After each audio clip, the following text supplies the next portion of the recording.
The final item of business today is a members' business debate on motion number 4217 in the name of Neil Findlay on Christian Aid Tax Justice Bus. This debate will be concluded without any questions being put.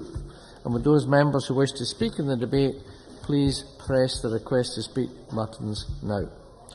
And Mr Findlay, if you're ready, call on you to speak. 7 minutes, please. Thanks, Deputy Presiding Officer. Can I begin by thanking Christian Aid, the Christian Aid Tax Justice Campaign, for very doggedly maintaining a focus on this issue. And, Presiding Officer, Raymond Barker, the Director of the organisation Global Financial Integrity, has called corporate tax avoidance, and I quote, the ugliest chapter in global economic affairs since slavery. Now, this is a fairly big claim, so it's incumbent upon us to examine it and what it means for Scotland, the UK and indeed the wider world, because this debate is taking place against a background of unprecedented austerity across Europe. Today, we see general strikes taking place in many countries, and tax justice simply cannot be separated from what is going on. In Britain, at the same time as our public services are being starved of funds, we have the biggest tax gap in our history, estimated at £120 billion, a figure made up of avoidance, evasion and unpaid taxation. And this is not about small businessmen or sole traders. This is about some of the largest household names and companies. Companies like Pfizer, Starbucks, Google, Facebook, Amazon and Vodafone, to name but a few. A conservative estimate is that these companies are dodging £35 billion every year in unpaid tax to the UK Exchequer. In recent budgets, we've watched as the top rate of income tax has been lowered to 45%, and corporation tax rates have halved. The use of tax havens by multinational corporations, officially sanctioned and even encouraged by tax law, and at the same time VAT raised to its highest ever rate. And successive governments across the Western world have accepted or indeed been complicit in supporting this agenda. And what's the result of it all? $160 billion lost to developing countries through a range of increasingly dodgy practices, including the practice of transfer mispricing. This is where multinational companies export their goods from developing countries at lower than market prices, thereby reducing their book profits and therefore their tax liability, depriving the poorest nations of desperately needed tax revenues for services. These goods are then sold on to a subsidiary based in a tax haven, who then sells them on at inflated prices with the lower tax rate due and applied in the tax haven area. To put that $160 billion in context, it is 3 times the amount that is given globally in international aid. And on top of that, we see 13 trillion, yes, trillion, squirreled away in tax havens beyond the reach of the authorities. This is a scandal of monumental proportions, and yet we have allowed this to happen. Another scam is where companies in the industrialised world sell to developing countries at inflated prices to enable the seller to shift large amounts of capital abroad whilst reducing profit margins and thus tax liabilities. And there are so many further tricks in their armoury. And, Presiding Officer, current international accountancy standards only require countries to report consolidated accounts on a global basis. So this means that no one knows where taxable activities occur and/or profits declared. This makes it easy for companies to shift capital and pay tax, or not, wherever they choose. So what we need is country-by-country reporting to establish exactly what is going on. On Monday, the House of Commons Public Accounts Committee, and I am one of those saddos who watch the House of Commons Public Accounts Committee, but they took evidence from Starbucks and Amazon executives. I would urge everyone to watch the footage of it. It's a mixture of comedy and tragedy. Starbucks claimed that they had been operating in the UK for 15 years. They had 35% market share, and yet only made a profit in one of those years, despite £3 billion, yes, £3 billion of turnover. And how much tax did they pay? £8 million in 15 years. Amazon, who, let us not forget, were welcomed to Scotland with open arms by the First Minister and given a £10.8 million grant, were even worse, paying no tax in the UK at all for the last 3 years. Amazon's business model is one of brazen tax avoidance, poor quality, insecure employment, predatory pricing that squeezes suppliers and affects the whole community. Is this, I have to ask, is this a business model that we should be falling over ourselves to welcome into our country? So the question, I suppose, is how do we change things? Well, I think there are global issues and there are local ones, and we need a global tax consensus, a new global tax consensus based on fairness, transparency and accountability. But in the meantime, there are things that we can do here in Scotland. We could follow the 7 regions of France, including Paris, who have declared themselves a tax haven-free zone and won't do business with companies who avoid their liabilities. We could follow Helsinki in refusing public contracts to corporate tax avoiders, because currently the situation here is that the Scottish Government and local government engage with a whole range of companies who don't pay their way. We could bring forward a set of legally binding procurement rules that subject companies delivering and bidding for public contracts to high ethical, environmental and anti-tax avoidance measures. This approach was supported by SNP Westminster members Mike Weir and Angus Robertson, amongst 115 other members of Parliament at Westminster, and I publicly commend them for it. So, Presiding Officer, the procurement bill will come in. We can take action in Scotland, and we can take it now. And I would urge all members to look very closely at this, and I hope to hear how the Scottish Government intends playing its part in ending this global scandal and ensuring that Scotland does not just sit back passively while our public services are deprived of the funds that they need. And can I finally say thanks once again to Christian Aid for continuing with this campaign. This debate is moving in their direction, and I would urge them to keep up the campaign and keep up the good work. Thank you. Thank you. Now call on Dave Thompson to be followed by Elaine Smith.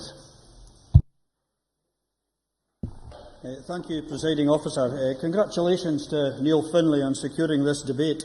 I hope it's an indication that Labour has rediscovered its soul. Tax justice is the idea that everyone in our society should make an appropriate contribution to society, reflecting their personal circumstances and, in Christian terms, as a social obligation akin to loving one's neighbour. Yet over the last few decades, there has been a widespread perception that there are fundamental problems with our tax system, that not everyone is paying a fair share. This perception has been exacerbated since the financial crisis in 2007, which has brought draconian cuts to public sector jobs and welfare spending, while billions of pounds of public money has been pumped into banks to keep them afloat. These cuts to welfare and public sector jobs have a disproportionate impact on the poorest in our society, who are least able to defend themselves. It is commendable that Christian Aid and the Church Action on Poverty are trying to raise awareness of the issues with our tax system, and I was delighted to visit the Tax Justice bus when it came to Edinburgh. The scale of the problem is massive. HMRC have estimated that the UK tax gap for 2011-12, my figure says 32 billion, although Neil Findlay was saying 120 billion once you aggregate everything. That is absolutely massive. Just imagine what we could do with all that dodged tax. The current coalition government has slashed public spending on welfare through its austerity programme, which is having a massive impact on public sector jobs. While the press are filling up with stories of the banks returning to large bonuses, the vast majority of families in the UK are struggling with huge increases in energy and fuel bills, while the state is withdrawing its support. The perception that we are not all in it together as a society is furthered by the stories of large corporations and the wealthy employing imaginative tax systems to avoid taxes. It's striking to note that the poorest 10% of our society contribute 39% of their incomes in tax, while the wealthiest 10% contribute only 35%. The Church of Scotland described paying tax as a social obligation, But our tax system distorts this by creating two different understandings of tax. The poorest taxpayers must pay in full, while the wealthier have a range of options to try and lower their tax bill. This is an international problem, however. The OECD estimates that the amount of corporation tax that is avoided in developing countries is around $160 billion annually, equivalent to 3 times the global aid budget. Yes, certainly. Neil Findlay. I hardly disagreed with a thing he said, and I'm very pleased he's contributed to the debate. Does he agree with the point I made about the procurement bill coming up, and would he support clauses within that bill that ensured that we got compliance in this country? Dave Thompson. Yeah, that's something that I'll be coming to further on in my speech. Multinational companies employ creative methods to dodge tax, leaving governments to pick up the pieces through aid. A fairer, more transparent international financial system where companies had to report results country by country would greatly help developing countries in collecting the corporation tax they are due and would help to reduce their dependence on aid. Governments' aid budgets could then be redeployed, supporting disaster relief when necessary and offsetting the damaging welfare cuts at home. The Scottish public has always been very generous in donating to charities, and the UK remains one of the largest aid donors in the world. However, family budgets are squeezed and public donations have fallen by as much as 20%. It is unacceptable that multinational companies, whose turnover is greater than many of the world's developing countries, continue to funnel their wealth through tax havens and deprive countries that so desperately need greater tax income. Christian Aid and Church Action on Poverty's campaign for a more transparent financial system would help to reduce the incidence of this and the devastating impact it has on tens of millions of people living in the most desperate poverty. And that includes the likes of the Scottish Government looking at procurement as a way of trying to help with this campaign. Both the Scottish and UK governments must respond to this campaign and bring tax justice to all. Thanks very much. Now calling Elaine Smith to be followed by Alex Johnson. Thank you, Presiding Officer. Can I congratulate my comrade Neil Findlay on securing this important debate this evening and say that unfortunately I couldn't manage to visit the Tax Justice bus when it was here, but I fully support its aims in alerting people to the importance of tackling tax dodging in the fight against poverty, both at home and abroad. In his opening speech, Neil Findlay told us that the tax gap is currently estimated to stand at £120 billion, and Dave Thompson also pointed that out. But I think it's just worth repeating again, £120 billion. This is seriously undermining public services and the development of a more equal society, both in the UK and globally. And of course, it is partly due to cuts in HM revenue and customs. Since 2005, HMRC has shed half of its staff and it's set to lose over 10,000 more over the next few years. And I would contend that more tax officers, not less, are needed if we're going to deliver tax justice at home. Now, alongside Christian Aid and Church Action on Poverty, the PCS are also campaigning against global injustices in the tax system. The economies of developing countries are being hit hard because essential public services rely on the taxes collected by their governments, and it's estimated that about £250 billion is being denied to those economies because of corporate tax dodging. Presiding Officer, worldwide, big businesses are undoubtedly making a huge success of dodging taxes. Poorer countries lose 3 times more money to tax havens than they receive in aid every year. These are funds that are urgently needed to pay for things like education and healthcare and to fight poverty. It's an absolute scandal. And at home, multinationals have also been lobbying hard to water down the anti-tax haven rules for some time. The Treasury seems to be sympathetic to this because it hopes, I imagine, that these multinationals that have moved their headquarters to tax havens abroad will move back to the UK. But of course the government doesn't have to offer these concessions in order to attract business, because tax is only one of a number of factors that determine where a company locates. And in fact, corporate tax is rarely the deciding factor when a company decides where to locate its real headquarters. I say real because these are the headquarters where the hundreds or thousands of high-quality jobs are. Instead, with these kind of changes, all that's likely to be attracted by these reforms is a small outfit, which would just be big enough to qualify for UK registration. But just think how much is lost. Presiding Officer, ordinary people are undoubtedly, across the world and in this country, getting poorer whilst the rich get richer. In this country, much time and effort is put into attacking so-called benefit cheats. Now, I certainly don't condone benefit fraud, but if as much time and effort was put into tackling tax dodging and closing loopholes, then we could go a long way to tackling poverty and deprivation, both at home and abroad. At the moment, the poor are paying for the tax breaks for the rich, and that is completely outrageous. And once again, I want to commend Neil Findlay for bringing this debate tonight and for offering alternatives to that. Thank you. Thank you. Now call on Alex Johnson to be followed by Jim Egan. Thank you very much, Deputy Presiding Officer. Can I begin by congratulating too my comrade Neil Findlay for having brought this matter to Parliament.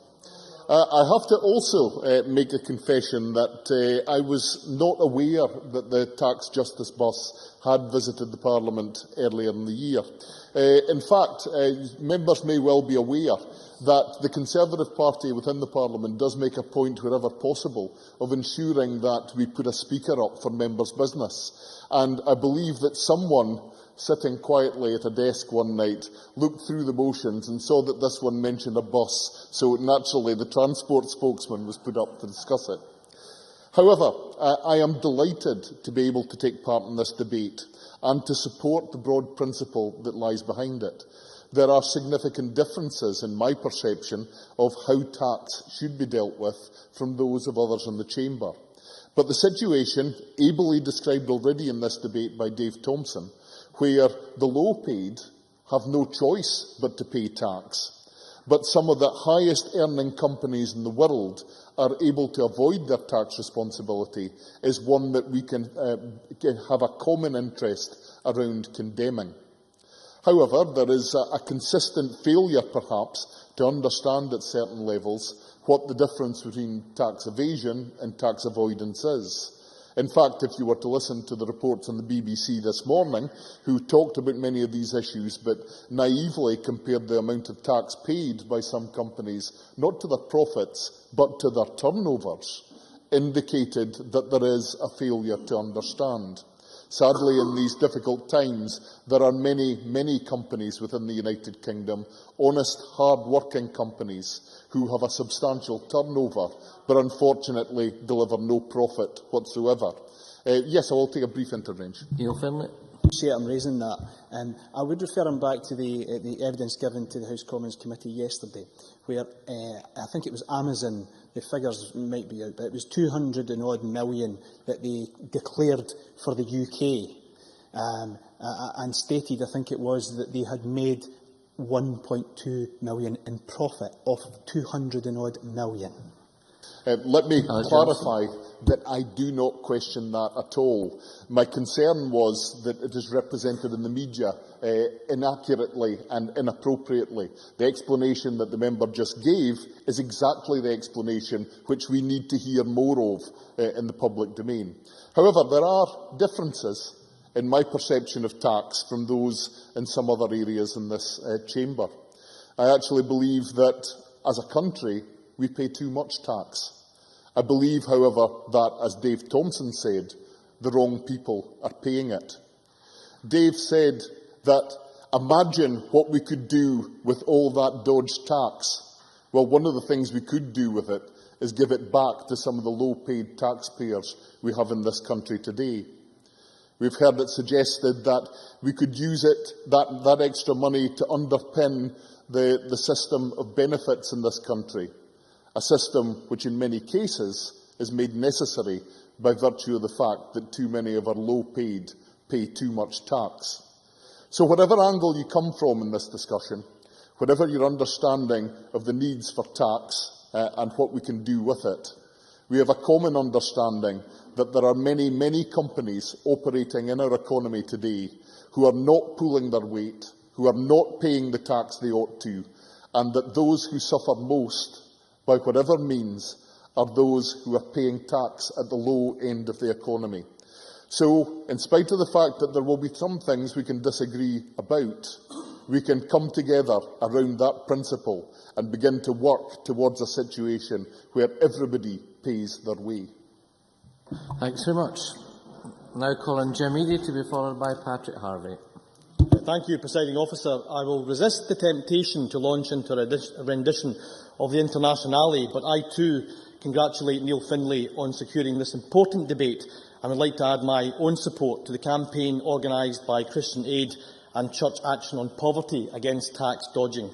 Tax evasion and avoidance is one of the most significant challenges facing developing economies in the world today, and I wholeheartedly support the efforts of non-governmental organisations and the grassroots student-led Bollocks to Poverty campaign involving a group of committed students from the University of Edinburgh in their own fight for tax justice.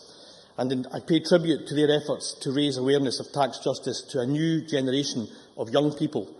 The Tax Justice Bus has become an effective and highly visible campaign raising awareness of the terrible damage tax dodging inflicts on developing countries around the world. Tax is the most important, the most beneficial and the most sustainable source of finance for development.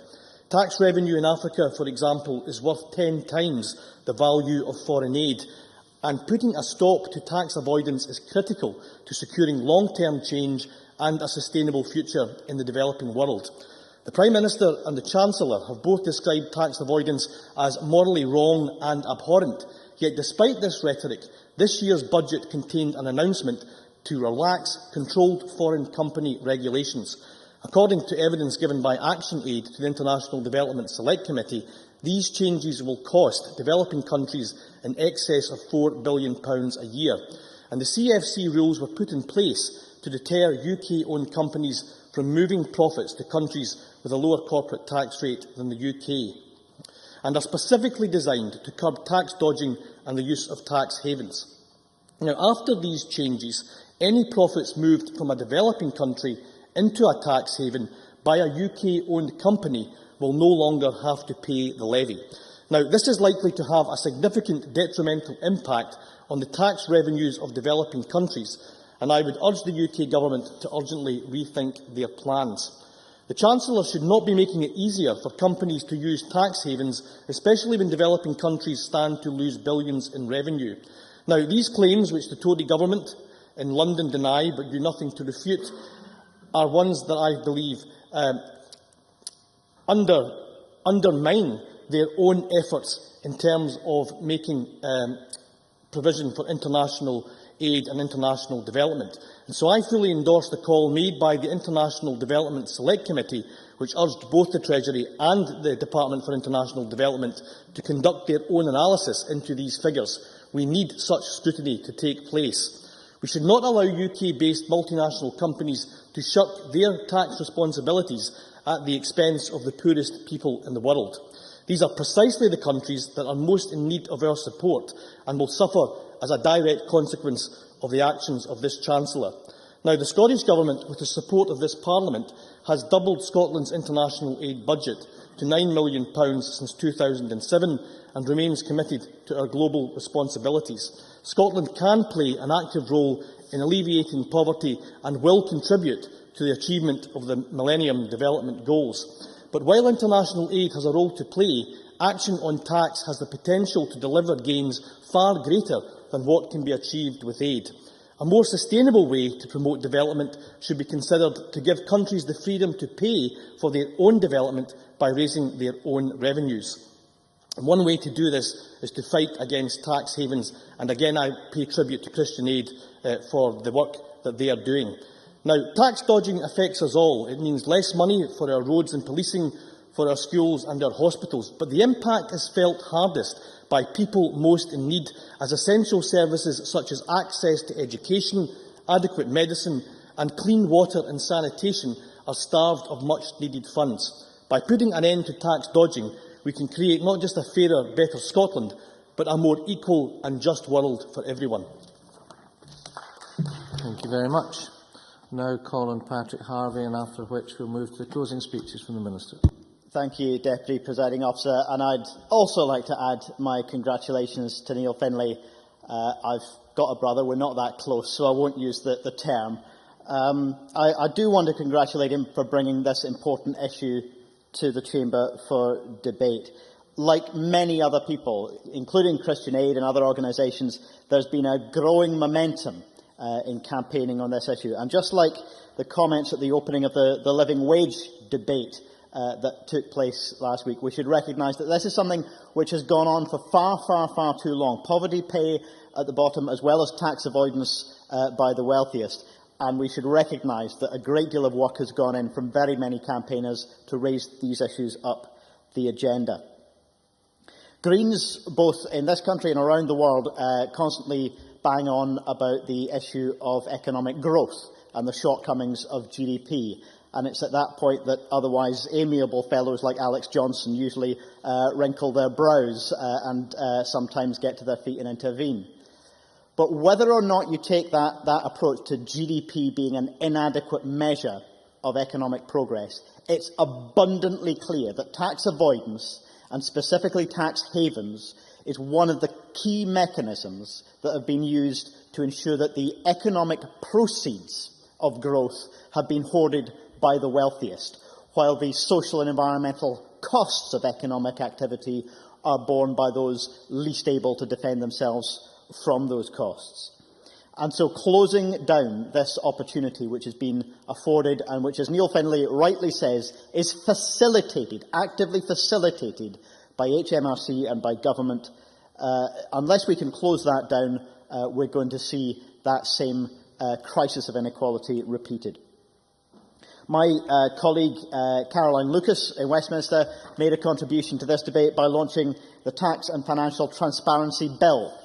Sadly, Westminster, in its wisdom, decided not to support this bill, but it did propose that the Secretary of State require banks, corporations and trusts to provide information on their status, income arising and tax payments in each jurisdiction.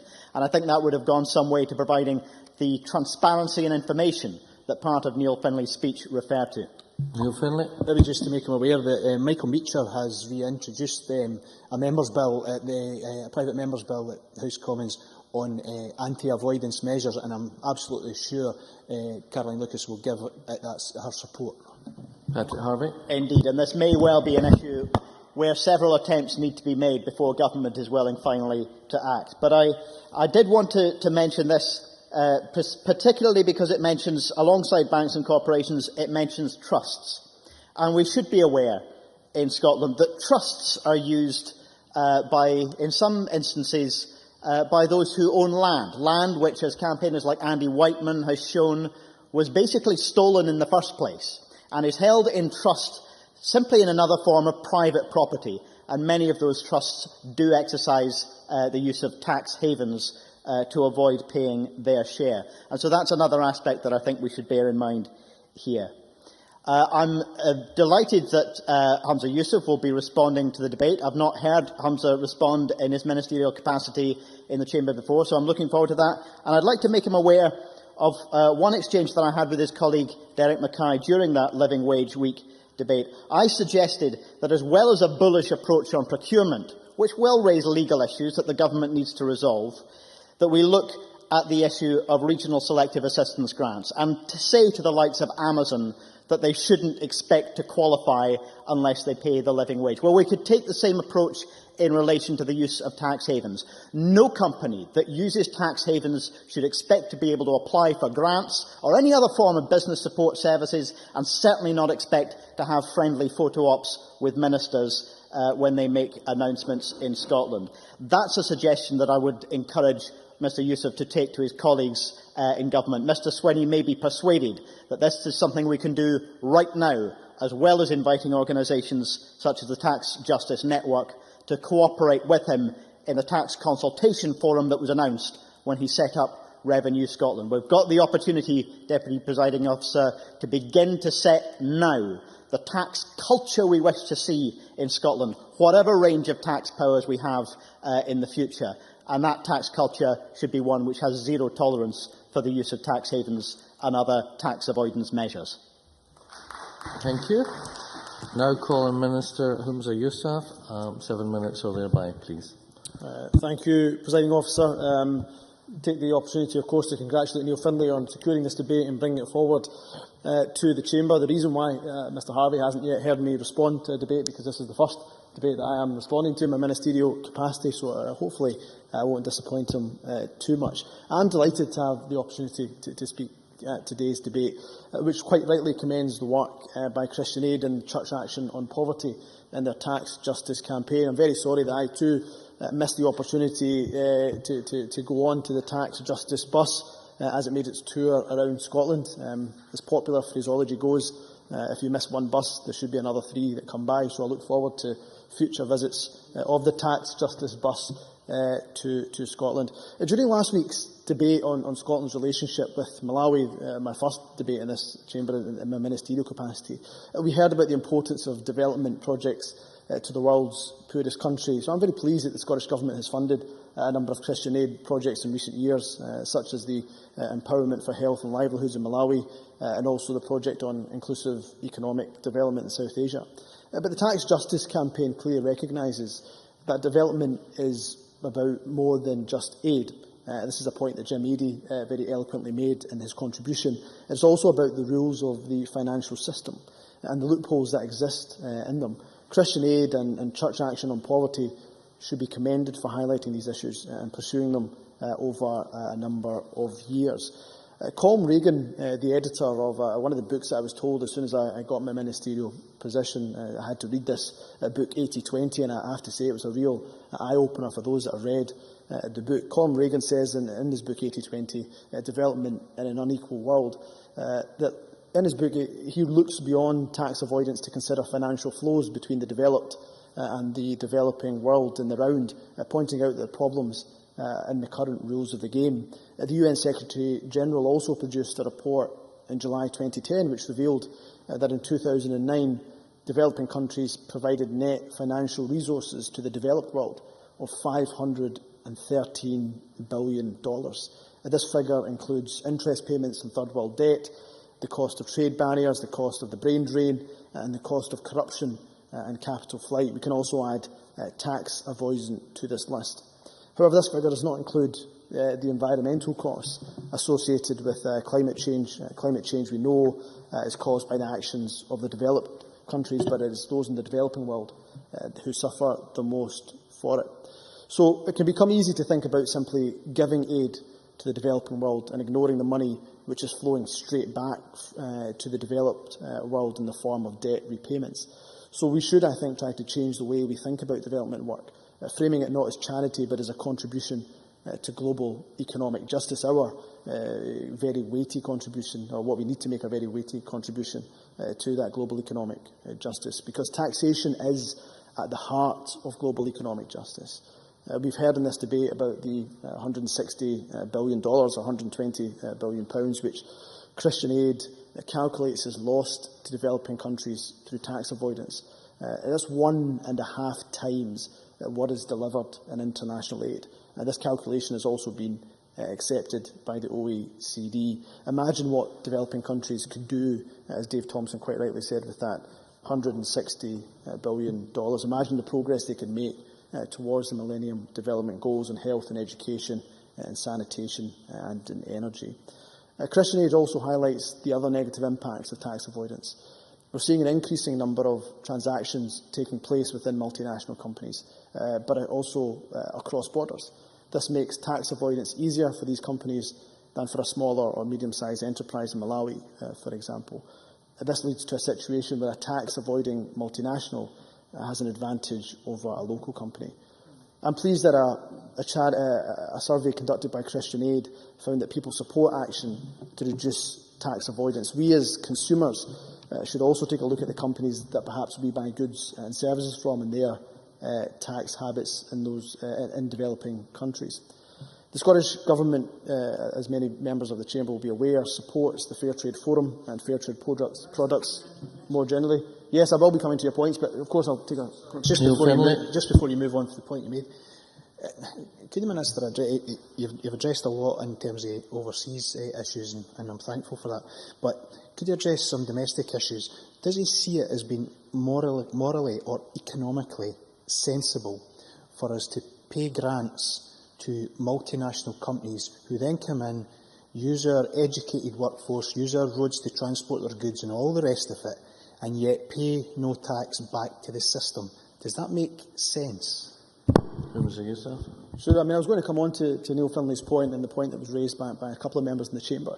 The Scottish Government, of course, has a job, and an incredibly difficult job, in the most difficult of circumstances, in terms of attracting jobs to this country. That's not to say that should be done willfully or turning a blind eye to the tax implications. The obvious point to make, of course, is that those tax implications, those legal loopholes that exist for tax avoidance, are not in our powers to control. Yes, we have an impact, absolutely. Yes, we have a duty, we have a responsibility in order to try to influence the UK government doing that. And I share, actually, Neil Findlay's disappointment at the UK government's approach to this, because on the back of the Public Accounts Committee, when they were grilling the multinationals and the companies and the Starbucks and the Amazons, there was just actually a press release that came out from Christian Aid just yesterday that they were incredibly unimpressed, in fact, by the fact that the UK government ignored vital proposals in that very report that would deter multinational tax dodging. So we have a responsibility here, in part of the Scottish Government, as part of the Scottish Parliament, to use whatever weight we possibly can in order to pressure the UK Government in order to... Yes, I'll give way. Alec Johnson. I thank the Minister for giving way. In recent years, on a number of occasions, there has been the suggestion made that corporation tax might be devolved to Scotland. Does the Minister see that conceivably could be the first step in turning Scotland into a corporate tax haven? No, I don't accept that actually at all, because John Swinney has made it very clear when it comes to his proposals on corporation tax that actually within that framework they'll be doing it in such a way that they'll be taking measures in order to absolutely tackle tax avoidance. He's made that statement very much in the public record, and PQs that he's answered from Patrick Harvey's colleague Alison Johnson. He's also made those statements previously. I'm going to progress on. Sorry? I'm going to progress on, because the other point that was made by a couple of members was that on the public procurement side, and I think there is potentially an opportunity there with the procurement legislation that's passing through this Parliament. We know that the consultation has just recently closed. It's closing the 2nd of November. A number of NGOs have responded to that consultation, and I'm sure have made those very points. There may well be an opportunity there to do something. The Public Contract Scotland Regulation 2012 Act already allows public bodies, we know, to exclude a company from bidding from a contract where it's not been fulfilled its tax obligations under the law of the UK, or indeed the country in which it's based. So there are opportunities that we can do that from. And I think Elaine Smith and her typically passionate contribution, somebody who's been fighting many years against injustice, she made the point about looking at other incentives, other ways that we can attract headquarters to our country in terms of our workforce. And I think that was a point that was very well made. I know I'm running over time, Presiding Officer, so I think the point that really, as I want to make, do I have time? I do have time. Patrick Harvey. So come on. Thank you. I'm very grateful to the Minister and to you, Deputy Presiding Officer. Could I urge him to respond to one final comment that I made in my contribution, which is the Tax Consultation Forum, which Mr Swinney has established and which will hopefully set the culture that we expect from taxation policy in this country. Would he join me in asking Mr Swinney to invite the Tax Justice Network and other social justice and anti-poverty organisations to be full members of that forum? Mr Harvey will only be too aware that, in fact, I think Mr Harvey is doing nothing but trying to get me into a little bit of trouble. He knows that myself lobbying my own government may go slightly against collective responsibility, but he has every right, of course, to make that call. In that answer that he gave to his colleague Alison Johnson, he was very open about exactly what the Tax Consultation Forum will be doing, when it will next be meeting, and I'd encourage him in order. And I thought actually Patrick Harvie made a very good contribution, although slightly insulting Alex Johnson's wrinkly brow. Other than that, I thought it was a very, very good contribution about, look, how do we look towards other incentives? How do we actually redefine, economic growth? What it is we're trying to achieve as a society as a whole. And that takes me to my very concluding point, that we are committed to the establishment of a fair and transparent corporate tax system here in Scotland, transparency being at the very heart. Mr Finlay, in his opening address, made the correct point that we've actually allowed this to go on for far too long. But where I would say there's a caveat is that over the last couple of years, there's most definitely been a groundswell that's starting to be created on these issues. And, Neil Finlay's bringing this to the Chamber is part of that groundswell. But actually, that groundswell, UK Uncut and other organisations that have clubbed together, Christian Aid, of course, many other NGOs, that groundswell is certainly being created. Now, all these issues will be examined as we develop our proposals for international development, but also for our economic framework for inclusion in next year's Independence White Paper. It's vital that an independent Scotland's policies do no harm to the developing world, but also here domestically. So I'm very pleased to have had the opportunity to speak on this important subject. I wish the campaign every success, and once again, I congratulate Neil Finlay for bringing it to the Chamber. Thanks very much. I now close this meeting of Parliament.